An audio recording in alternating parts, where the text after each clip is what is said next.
York, this is Democracy Now! I think if we could get everybody to wear a mask right now, I really do think over the next 4, 6, 8 weeks we could bring this epidemic under control. As health experts warn, the coronavirus is on the rise in 41 states.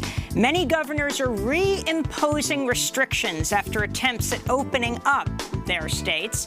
But Trump wants schools open. We'll speak with public health historian John Barry, who says the pandemic could get much, much worse if we don't take bolder action now.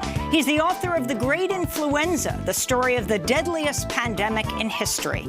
The newly released police body cam footage reveals devastating new details of the police killing of George Floyd. And in Louisville, Kentucky, 87 people are arrested after they held a peaceful protest outside the state attorney general's house to demand the arrest of the officers who killed Breonna Taylor.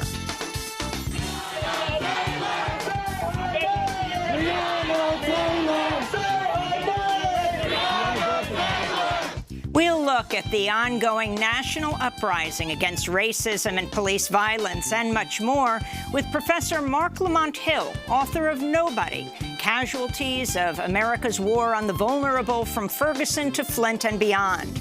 Mark has COVID himself. All that and more coming up. Welcome to Democracy Now!, democracynow.org, The Quarantine Report. I'm Amy Goodman. The U.S. continues to shatter coronavirus records, with 41 U.S. states recording increasing cases of COVID-19. More than 67,000 new cases were reported Wednesday, nearly tying the previous daily record. The official U.S. death toll is now over 137,000, shattering any record in the world. In Houston, Texas, the U.S. Army deployed hundreds of medical personnel to set up a COVID-19 ward in United Memorial Medical Center as intensive care units filled to capacity. Texas Congressmember Sheila Jackson Lee toured the hospital Wednesday.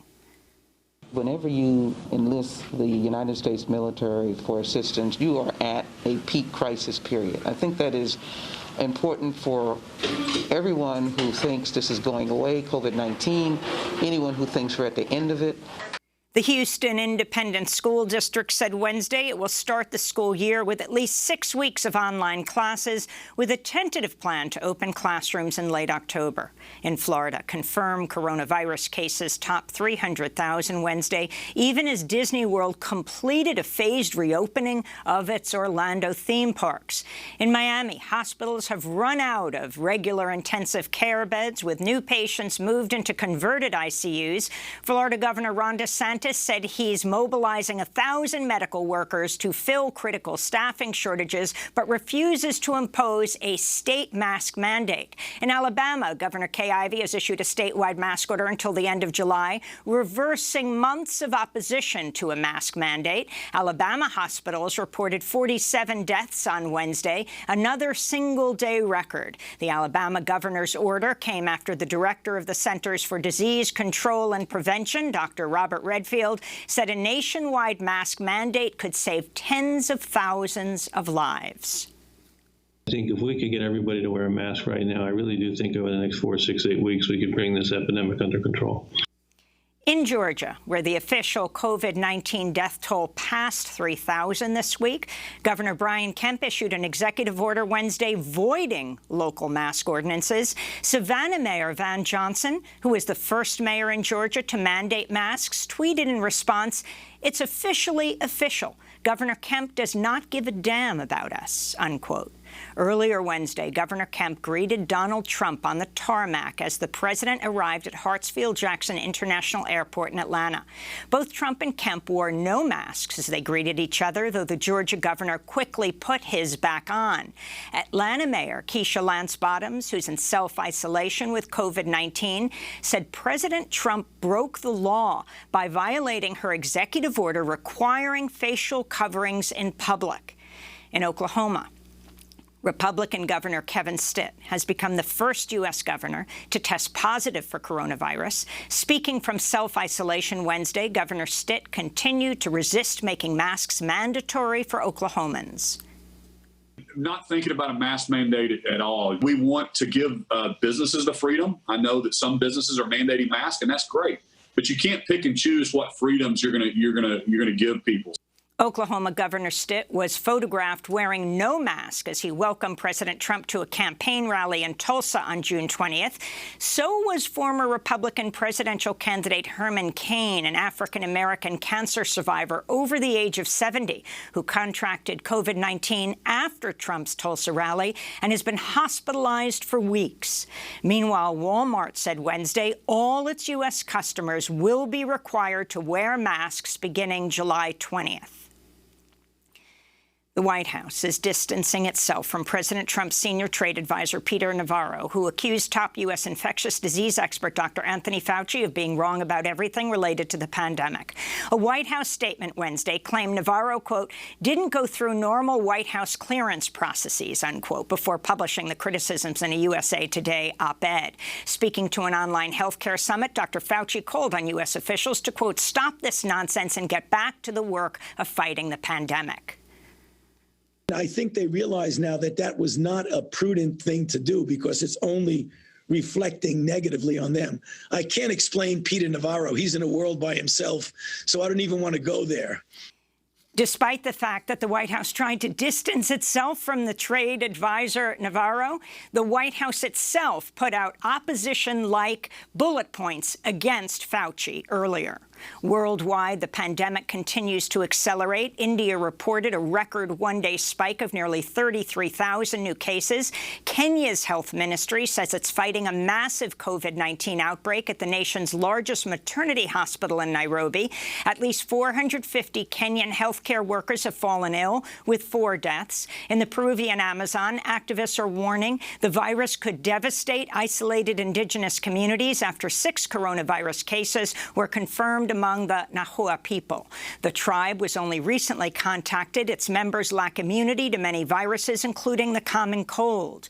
In Brazil, the far-right President Jair Bolsonaro said Wednesday he's tested positive for COVID-19 for the 2nd time since falling ill a week ago. Bolsonaro claims he's taking hydroxychloroquine for the disease, a drug once touted by President Trump that's been shown by several scientific studies to provide no benefit against the disease, in fact, could kill the patient who takes it. Brazil's death toll is now over 75,300. Back in the United States, President Trump Wednesday unilaterally rolled back the 50-year-old National Environmental Policy Act, or NEPA, speeding up approval for federal projects like pipelines, highways, and waste incinerators. Environmental groups immediately promised legal challenges. In a statement, Greenpeace USA, quote, said, the Trump administration's anti-environment agenda is a racist agenda. Dismantling NEPA is a blatant attempt to silence the working-class communities of color who are resisting the expansion of fossil fuel infrastructure into their communities, unquote. On Capitol Hill, Republican Senate Majority Leader Mitch McConnell said Monday he won't open new talks on another federal stimulus until next week at the earliest.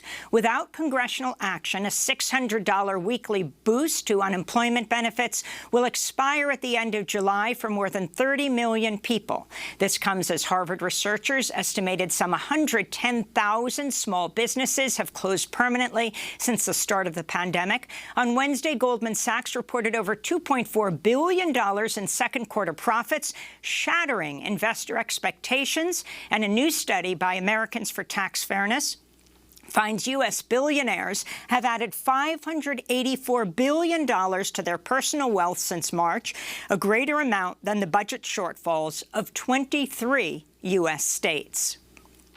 In Minneapolis, newly released police body camera footage reveals devastating new details of George Floyd's killing on Memorial Day, showing officers pulled a gun, swore at George Floyd to get out of the effing car as he wept and pleaded, "Please don't shoot me," repeatedly. The video also showed that medics did not appear to rush to Floyd's aid after they arrived on the scene. This comes as George Floyd's family filed a lawsuit against 4 of the former officers involved in his killing and also against the city of Minneapolis, saying it failed to properly dismiss officers with records of abuse and or properly train new ones. This is the family's attorney, Benjamin Crump. The city of Minneapolis has a history of policies and procedures and deliberate indifference when it comes to the treatment of arrestees, especially black men.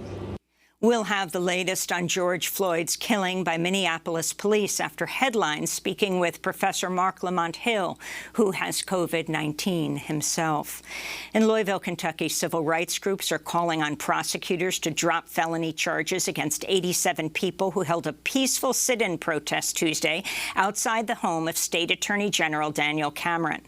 The demonstrators were demanding the arrest and prosecution of the officers who killed Breonna Taylor, the black Louisville resident who was shot inside her own home by police. Among those arrested, the president of the Minneapolis NAACP, Houston Texans wide receiver Kenny Stills, and Women's March co-founder Linda Sarsour. If convicted on felony charges, they could face up to 5 years in prison. Here in New York, newly released police body cam footage shows a police officer assaulting an unhoused man who refused to give up his seat on a subway train during the coronavirus lockdown in May. Manhattan District Attorney Cyrus Vance is charging the victim with felony assault on an officer, punishable by up to 7 years in prison.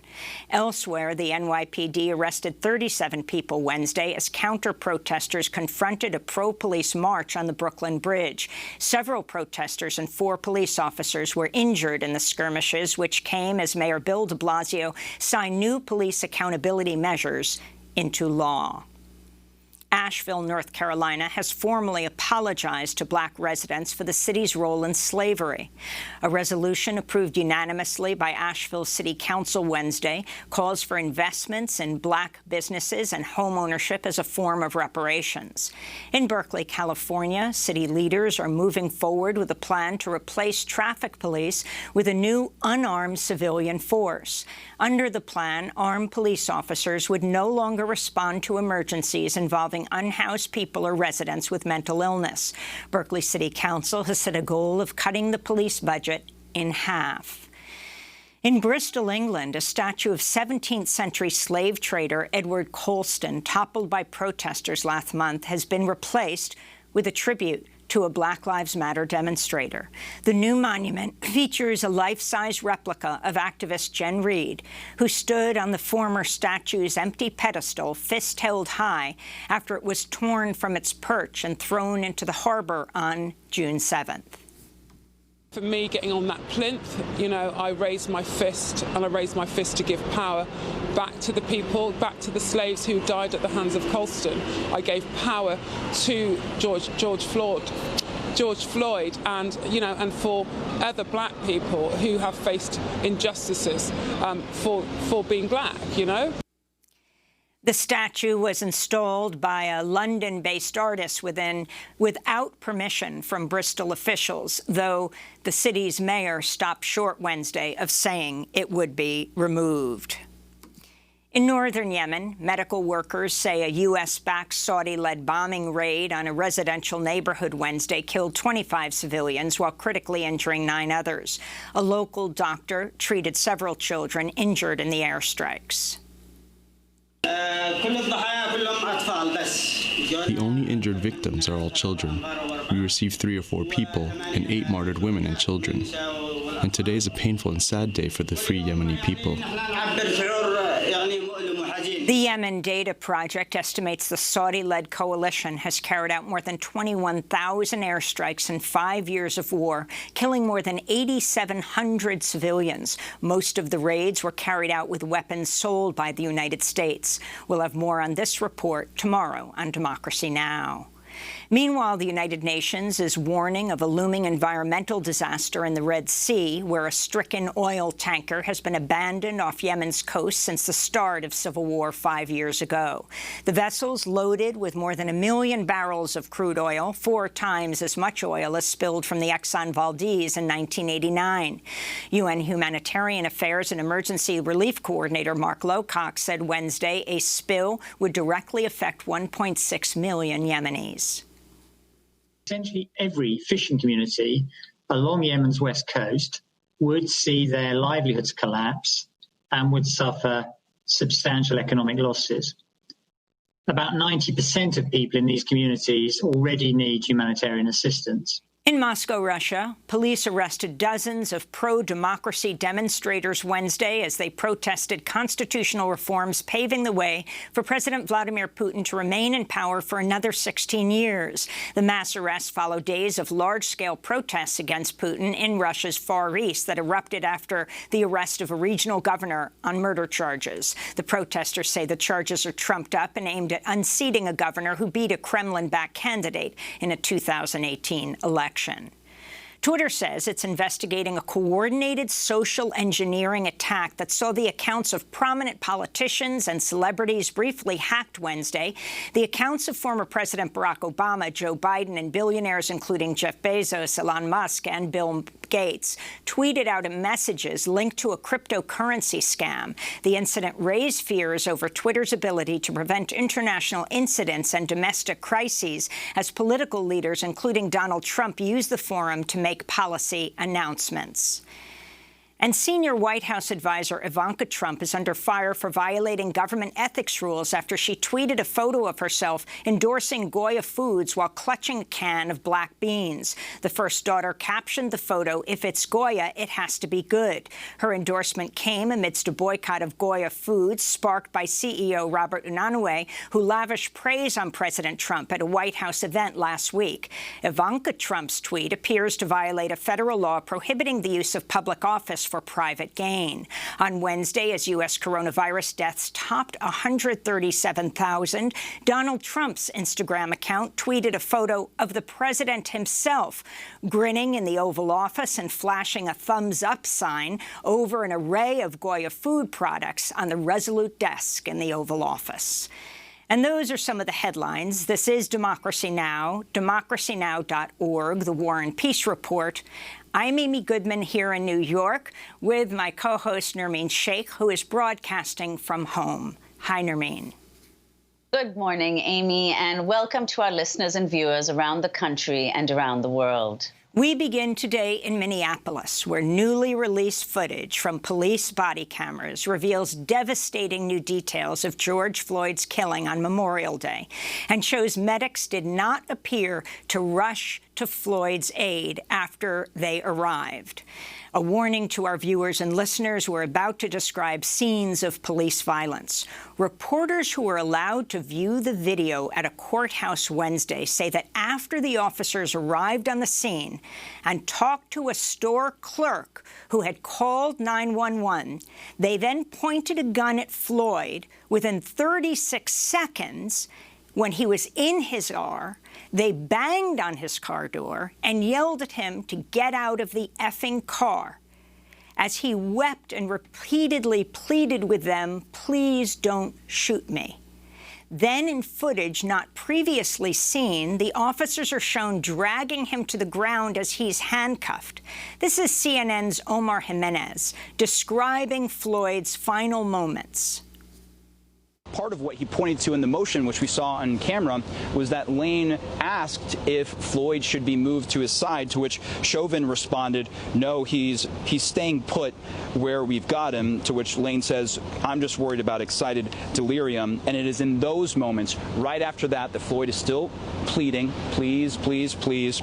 Right before that, it is listed in the transcript, this part, the pleases seem to get weaker with each please. And then eventually, this isn't listed in the transcript as I listed said before, man, I can't breathe. The attorney for former Officer Thomas Lane requested the footage be released to the court as part of a motion to dismiss the charges against Lane. Until now, only the written transcripts were made public.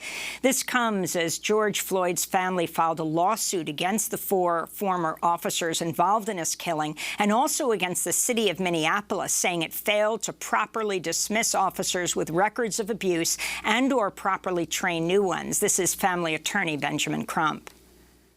We are going to have an important conversation that continues based on this lawsuit that documents what we have said all along, and that is it was not just the knee of Officer Derek Chauvin on George Floyd's neck for 8 minutes and 46 seconds, but it was the knee of the entire Minneapolis Police Department on the neck of George Floyd that killed him.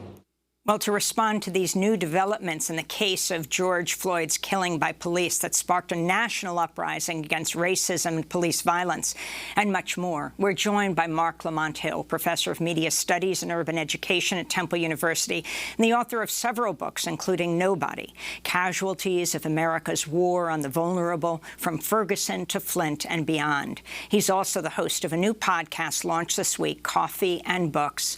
Professor Mark Lamont Hill, welcome back to Democracy Now!, especially given yesterday that you tweeted, "I've been fighting COVID-19 this week. It's been tough, but I'm managing and self-quarantining. Please wear masks. Please observe social distancing. Please stop sharing conspiracy theories and bad science." Mark, let's begin there before we go to the latest video of Minneapolis. Thanks so much for joining us. Your diagnosis of COVID-19 and right now, how you're coping. Thank you for asking. I'm happy to say that things have been fairly manageable. It's a very real thing. Fevers have been intense. Very tired. My body's very sore. Dizziness, weird skin pain, things like that. Some things I anticipated, some things I didn't. Fortunately, my breathing's been okay so far, not as bad as some people's has been. And so I feel very fortunate. And I'm very fortunate that I was able to access a test and get results more quickly than many people have been able to. So I just encourage people to observe social distancing and, again, wear masks. And it's not enough for me to wear my mask. You have to wear yours, too, in order to make sure that no one is endangered as much as possible. Obviously, nothing's foolproof, but we have to do the best we can.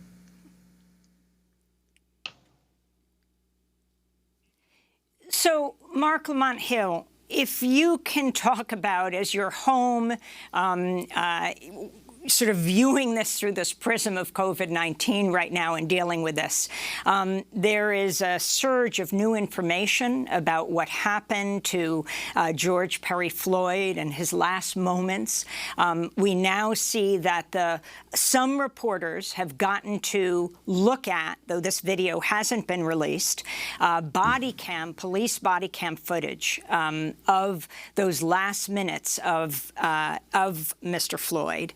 Not him on the ground with the knee on his neck, but when he was in his own car, when the police first came up, and his terror when they came over to the car, cursing at him, get out of the effing car. He could not figure out what they wanted. He kept asking. This is according to the reporters who saw this, like Omar Jimenez, who, by the way, was arrested by police in Minneapolis, a man of color, even though they clearly knew he was a CNN reporter. But he did get to view this video footage. And then the pleading that Omar described of George Floyd saying, even as he's in his own car, please don't shoot me. Please don't shoot me, Mark.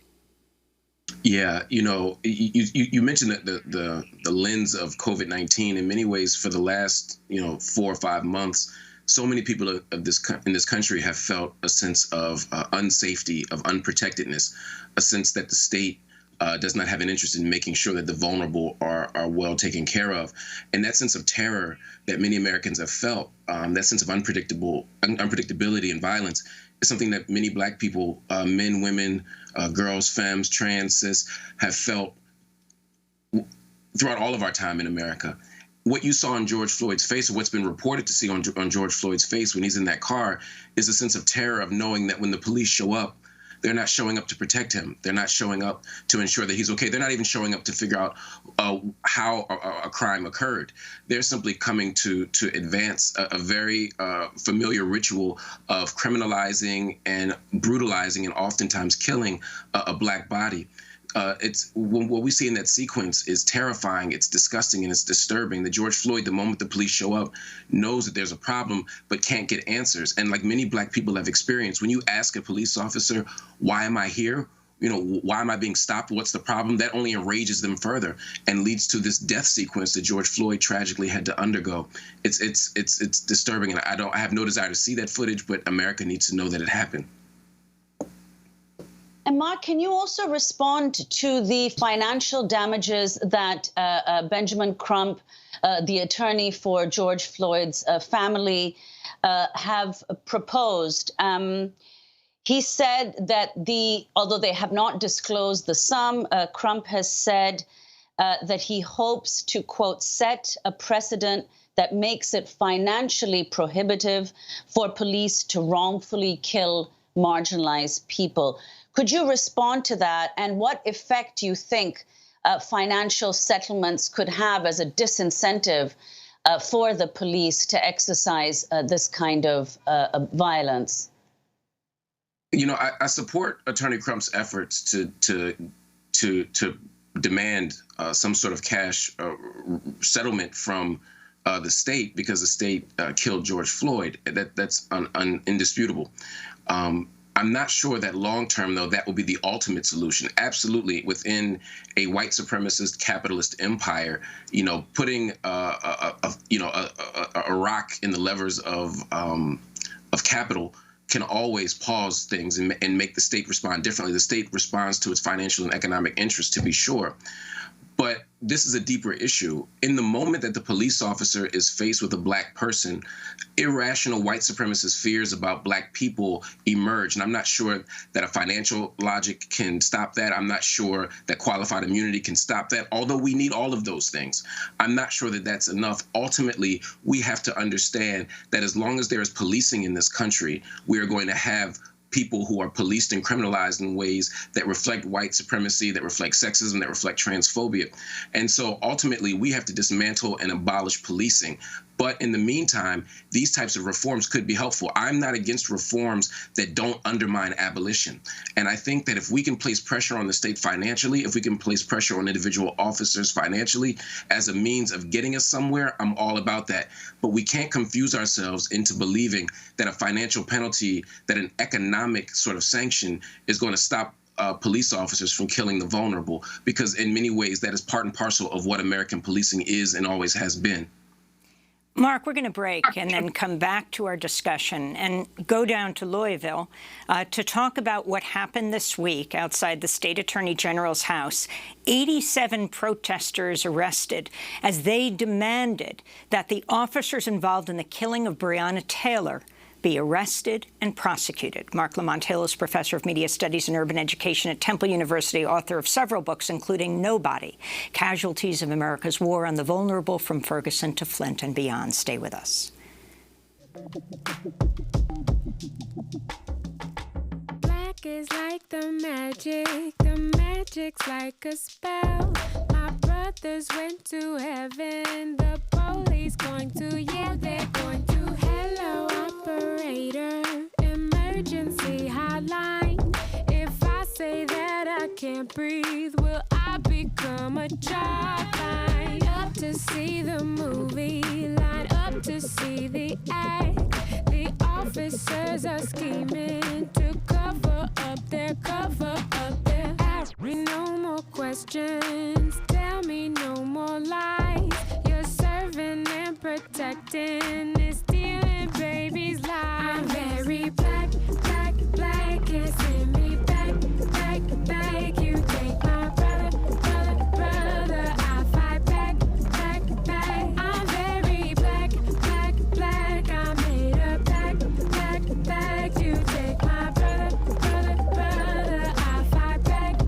Very Black by Jamila Woods featuring No Name. This is Democracy Now!, democracynow.org. The Quarantine Report. I'm Amy Goodman with Nermeen Sheikh.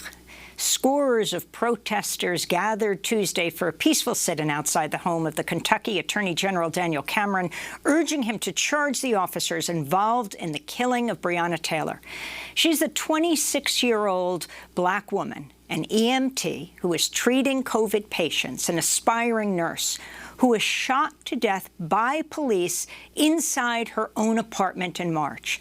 Several celebrities, including NFL player Kenny Stills of the Houston Texans and activist Tamika Mallory and Linda Sarsour, were arrested, along with more than 80 other protesters. They all face several charges, including a felony for intimidating a participant in the legal process. Hayes Gardner, a reporter for the Courier-Journal in Louisville, tweeted Sarsour saying, quote, "We are being charged with a felony as an intimidation tactic by the LMPD in hopes that they believe we will never do this ever again because of that charge. As you know, we are not intimidated, in fact, very emboldened right now." For more, we continue our conversation with Mark Lamont Hill, professor of media studies and urban education at Temple University, author of a number of books, including Nobody, Casualties of America's War on the Vulnerable, From Ferguson to Flint and Beyond. So talk about what's happened in Louisville, Mark. This killing of Breonna Taylor, this remarkable young woman who is treating people with COVID-19, an EMT, hoping to be a nurse. Police storm her apartment. She's there with her boyfriend. They shoot into it blindly, one of the officers shooting into the window of her bedroom where there were curtains. She was shot to death with 8 bullets in her.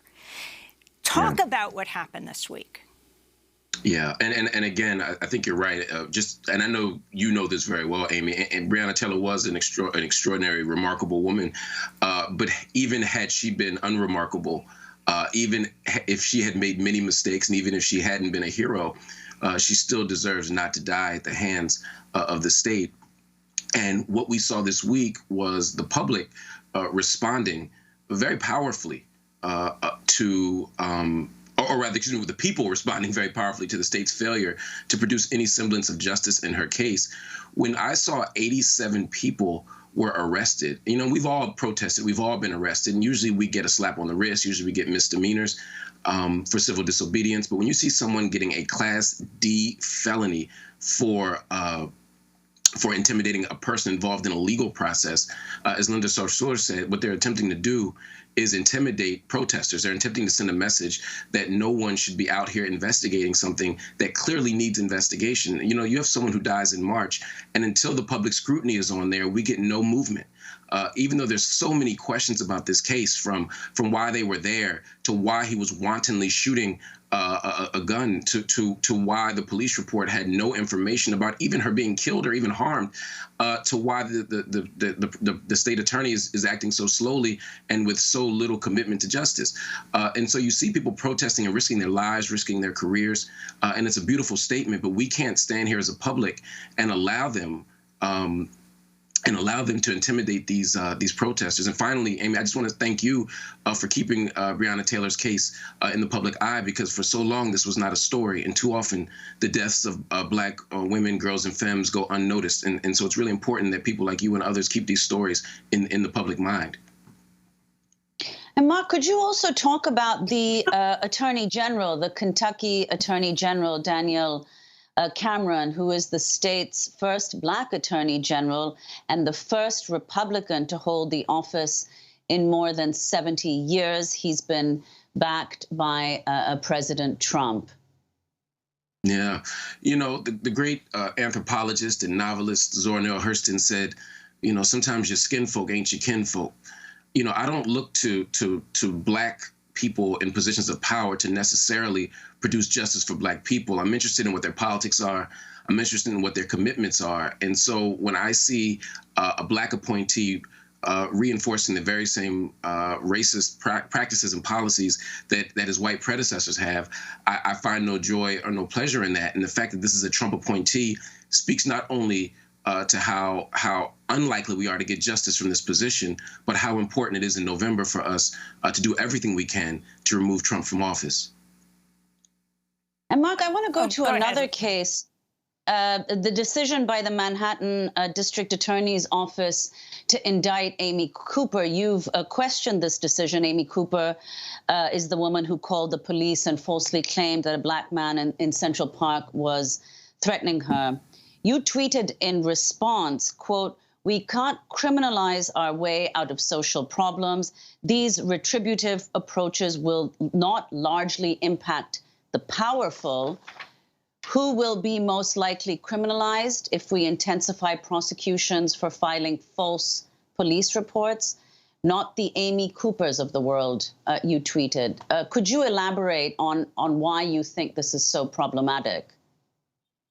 Well, ultimately, fundamentally, I'm an abolitionist. I believe in the abolition of prisons. I believe in the abolition of police. I stand in a long tradition of people who believe this, the Angela Davises, the Ruth Gilmores, the Mariame Makabas of the world, who sort of intellectually and politically led the way toward a vision of a world without prisons.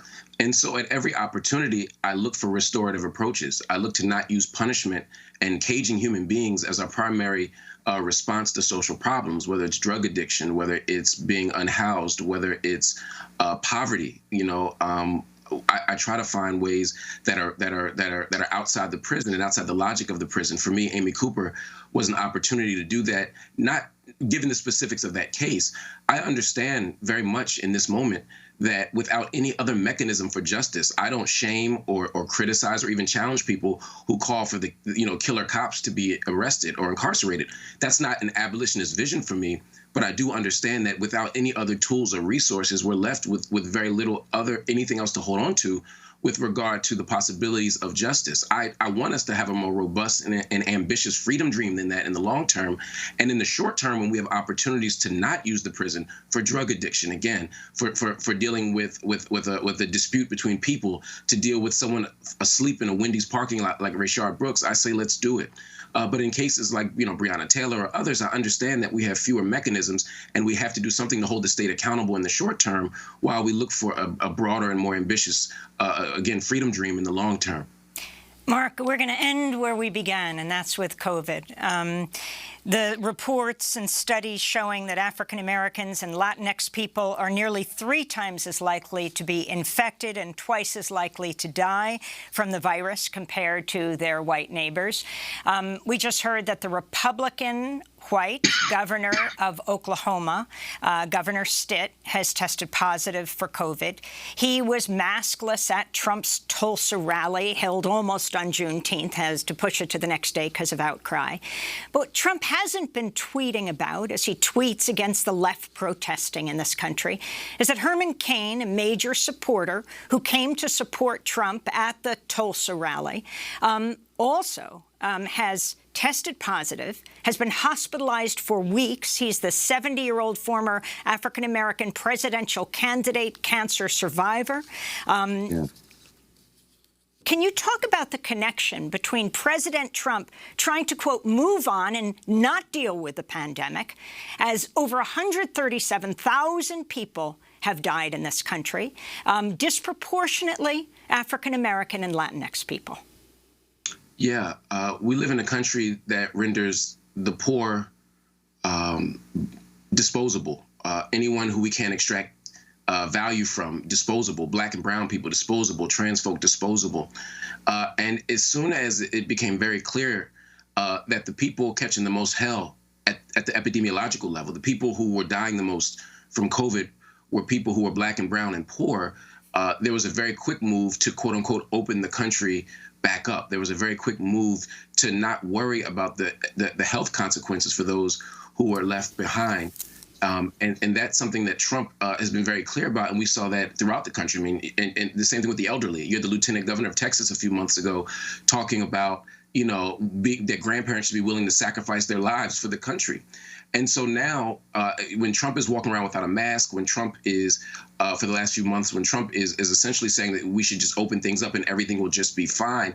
He's essentially saying that some people are death eligible and other people are not, and that is it's a very, very dangerous thing. Herman Cain is someone with some sense of power and resource and access, and yet he is still vulnerable. The elderly are vulnerable. People who are immunocompromised are vulnerable, and people who don't have the luxury of social distancing, the luxury of working from home, are vulnerable.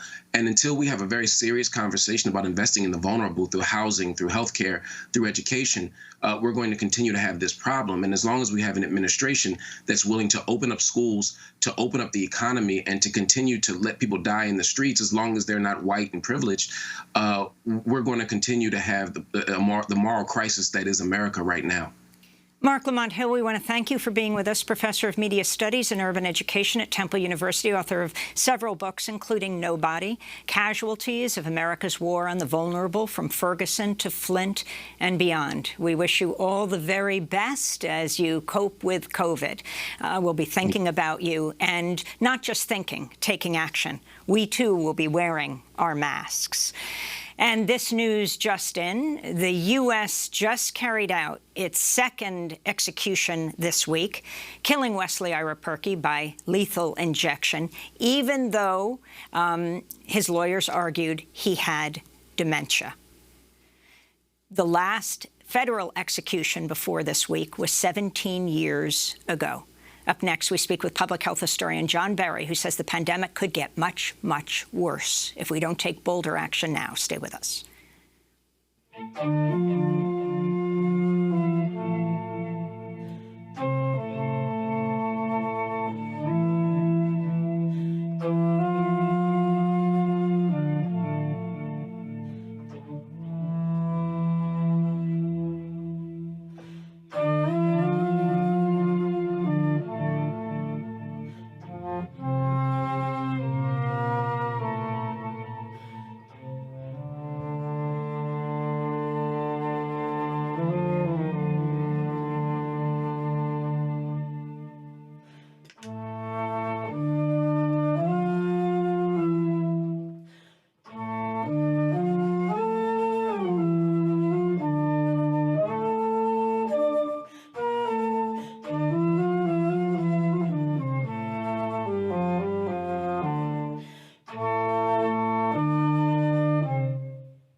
Elsa Nielsen playing her alto flute as part of the Lattice concert series At Home in Greenpoint, Brooklyn. This is Democracy Now!, democracynow.org, The Quarantine Report. I'm Amy Goodman with Nermeen Sheikh. As the coronavirus is on the rise in 41 states, the U.S. reported a record number of daily new cases Tuesday, with Wednesday's count just barely below at more than 67,000 new cases. The official U.S. death toll is over 137,000.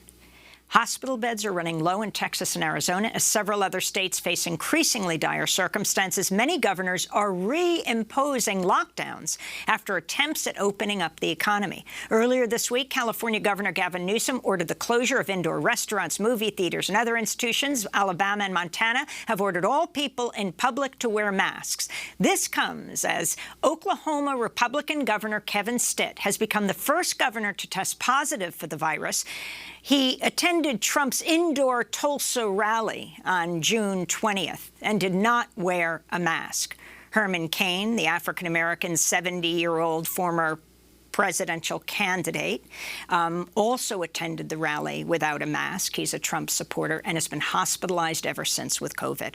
Well, we turn now to a guest who warns the pandemic could get much, much worse if we don't take bolder action now. Professor John Barry is professor at the Tulane University School of Public Health and Tropical Medicine and the author of The Great Influenza, the story of the deadliest pandemic in history. In a recent New York Times op-ed, he argues a comprehensive shutdown may be required in much of the country in order to regain control of the pandemic. Professor Barry, welcome to Democracy Now! It's great to have you with us from New Orleans.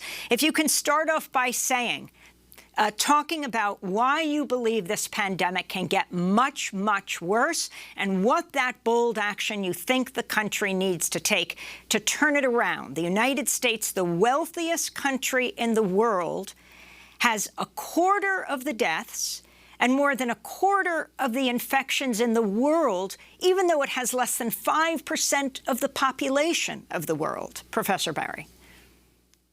Right. Well, the real problem will come later when, in fact, Redfield, the CDC director, said much the same thing a couple of days ago. There had been hope that hot weather would limit spread of the virus.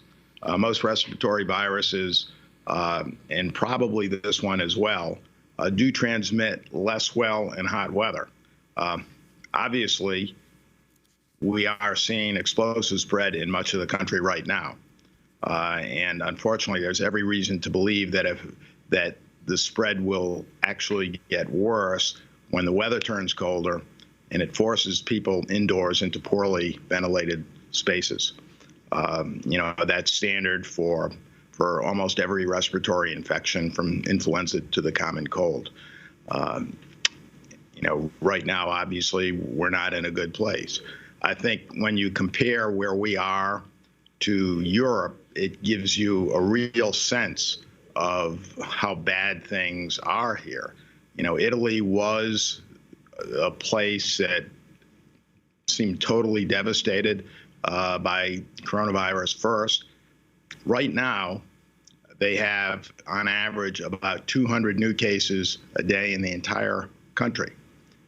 Yet their population is roughly equivalent to Texas, Florida, Arizona, Georgia combined.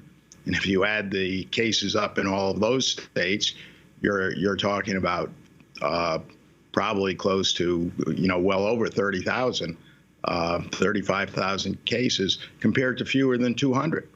And yet what that demonstrates is that the public health measures that are being advocated unanimously by every person in public health, that's what Italy did. And they got the cases in the entire country down to 200 a day. If we had done that the first time around, if we had brought our baseline down to a level like that, then we wouldn't be having a debate over opening schools. We wouldn't have a debate over playing football. Those things would be automatically going forward with precautions, and the economy would be operating at practically 100% by now. We failed to do that initially. The baseline, we did blunt the curve, sort of flatten it, but we did not bring it down. So that baseline remained too high. And when we reopened too soon in many states, with that baseline already high, it just took off. We're pretty close to being too late, but we're not too late at this point to bring the thing under control. And if we don't, again, when the weather gets cold and people are inside, it could be pretty devastating. It's already devastating. Well, Professor Barry, the countries, Italy, of course, which you mentioned, was initially the epicenter of the pandemic. Now, what these countries have done, not just in Europe, but also in Asia, in addition to massively expanding testing, is also using contact tracing. But that's scarcely been used in the U.S. I mean, you point out in a recent article that even where it has been attempted in Miami, for people who tested positive for COVID, only 17% of those people completed the questionnaires that would be required for carrying out contact tracing. So could you explain why you think this hasn't been one of the principal strategies that the U.S. has followed, despite the successes that this strategy has resulted in elsewhere? And also whether it's even possible for contact tracing to work in a country with such enormous numbers of infections? Well, it has been a strategy, but the strategy has not been executed. Again, it goes back to the investment of resources. how seriously people take the disease. Obviously, we've got no leadership out of Washington. A few states have done a pretty good job on contact tracing. Too many states have not. And again, when the case count is pretty low, it's pretty easy to contact trace. When the case count is over 10,000 in a single state on every day, no, that's not possible to do. Public health experts have recommended somewhere between, some as low as 100,000 contact traces nationally. Others have thought as many as 300,000 were needed. But the actual number that was employed, the best number that I could find, was about 27,000. Obviously, way below the minimum estimate, much less the higher estimates of what's needed. It's just a question of resources and seriousness. We haven't had that. Well, Professor Barry, so even though the U.S. leads by far in the number of infections with respect to countries, I mean, in an individual country, the vast majority of increases now are occurring in the developing world. Indian epidemiologists, in fact, believe that India's case numbers will very soon eclipse the United States. Now, you've pointed out, you've written, of course, an entire book on the Spanish flu. You've said that more people died in the developing world then because people in the West had been exposed to other influenza viruses, so already had some protection against the Spanish flu when it emerged. Now, how much do we know about whether exposure to other viruses is a factor here as well in COVID-19 in determining or influencing mortality rates? Well, there is some slight indication that there may be some very, very small cross-protection from other coronaviruses, but that wouldn't be major. And those things probably have been worldwide. Influenza was a little bit different. Most of the developed world, people had probably seen multiple influenza viruses. The 1918 virus was a new virus, but you still got, you still got some cross protection if you had been exposed to other influenza viruses. In so-called virgin populations, and this is true only of influenza, but of most viruses, when people hadn't seen any influenza virus, their immune systems were completely naive. Then you were getting instances where 20%, sometimes higher than that, of the entire population was being killed. That's not really the case here. This virus is quite different, and again, the common cold is pretty general around the world. Those coronaviruses. I don't think that there's indications of a lot of benefit from them. John Barry, I wanted to stay on this issue of the Spanish flu. You wrote the book, The Great Influenza, the story of the deadliest pandemic in history. And I was wondering, as a historian, if you can give us a history lesson about what happened there. And specifically, I mean, we're calling it, of course, the Spanish flu, but I am wondering, you write, the single most important lesson from the 1918 influenza was to tell the truth. The Trump administration is doing exactly the opposite. I hardly learned about the Spanish flu. I certainly learned about World War I in school, but not the Spanish flu of 1918. And I wonder if that was linked to actually a censoring of this story.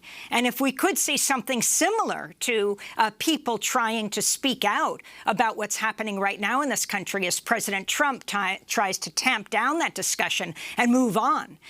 Go back to 1918, why it was even called the Spanish flu, not having anything to do with Spain, where it came from, and how it's linked to war. Well, of course, most of Europe and north of the U.S. and Canada were at war. And in the warring countries, there was either censorship or, in the U.S., pretty effective self-censorship. Spain was not at war. We're not sure where that 1918 virus entered the human population. It could actually have been the United States, could have been China, could have been France, could have been Vietnam. But it didn't start in Spain. It was well established before it got to Spain. But because Spain was not at war, their press wrote about it.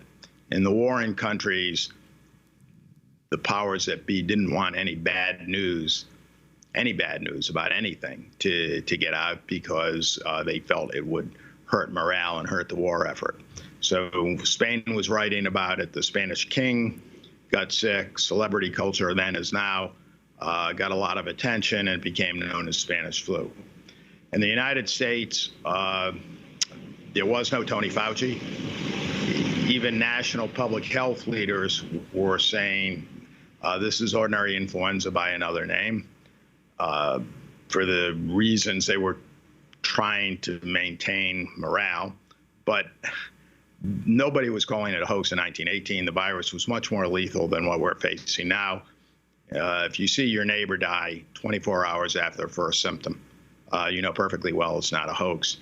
All that happened as a result of this, the lying that was going on, was that people lost all trust. It spread fear, terror in some cases. In the worst places, society actually began to fray, and people died who otherwise would have survived if they had been told the truth, if they had been able to recognize early on from the very beginning how serious it was, and take some measures to protect themselves. And those measures are exactly what people recommend today: social distancing, mask wearing, wash your hands, exactly the same things. We know that they are effective. You know, as you know, I was saying earlier, Italy got its cases down to 200 a day. Germany, roughly 400 a day in a country significantly larger than Italy. Most of Europe has the disease well under control at this point. And of course, in Asia, the numbers are even smaller. Vietnam, which shares a border with China, hasn't recorded a single death, not one. So public health measures work, but you have to do them. We have not done them in the United States, or too many people have not done them in the United States. Well, Professor Barry, meanwhile, here in Florida, one of the states where cases are rising, 1 in 3 children, that is 31%, almost 1 in 3 children, have tested positive now in Florida. And health officials are concerned that there might actually, it's too early to tell, we can't say with any degree of certainty that children will not be affected long term by getting the virus. But I want to go to another. You made the case that in March that there was no indication that COVID-19 will become more virulent than it is now. But you did say that it's going to come in several waves and become endemic. Is there still, I mean, that was 3.5 months ago when it first began, it spread here. Is it still the case? Does the latest research still confirm that COVID-19 won't become more virulent? Right. The 1918 virus was pretty mild, quite mild in the first wave, and then turned very lethal. But there is not the slightest sign anywhere that is going to be the case with COVID-19. There have been some mutations that suggest it's actually maybe more contagious, but not more virulent. So thankfully, it's bad enough as it is. And as you say, we're not sure what the long-term implications are, whether there will be complications or some damage to the body that does not recover or takes a very long time to recover from. we just don't know. It's too new a virus. John Berry, we want to thank you so much for being with us, professor at the Tulane University School of Public Health and Tropical Medicine, author of, among many books, The Great Influenza, the story of the deadliest pandemic in history. We'll link to your pieces in the New York Times, the latest. The pandemic could get much, much worse. We must act now. That does it for our show. I'm Amy Goodman with Nermeen Sheikh. Stay safe.